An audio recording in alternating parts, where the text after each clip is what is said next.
எல்லா ஆர்த்திவுட் ஸ்டவ் கஸ்டமர்ஸுக்கும் வணக்கம். நீங்க பார்ப்பது கண்ட்ரோல் பேனல் எப்படி அசெம்பிள் செய்கிறது என்ற வீடியோ.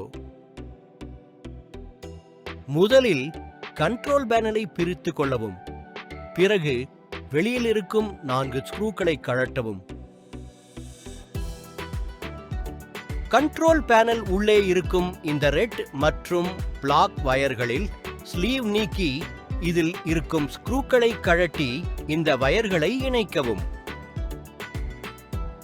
கண்ட்ரோல் பேனல் உள்ளேயே நாங்கள் வைத்துள்ள இந்த 4 ஸ்க்ரூக்களை எடுத்து இந்த கண்ட்ரோல் பேனலை சுவற்றிலோ அல்லது நமது ஸ்டவ்விலோ இது போன்று மாட்டிக்கொள்ள வேண்டும். பிறகு கண்ட்ரோல் பேனல் மூடியையும் ஸ்க்ரூ போட்டு மாட்டிக்கொள்ள வேண்டும். பிறகு கண்ட்ரோல் பேனலில் இருக்கும் பிளக்கை கனெக்ட் செய்து ஆன் செய்தால் நமது ஆர்த்திவுட் ஸ்டவ் இயங்கும்.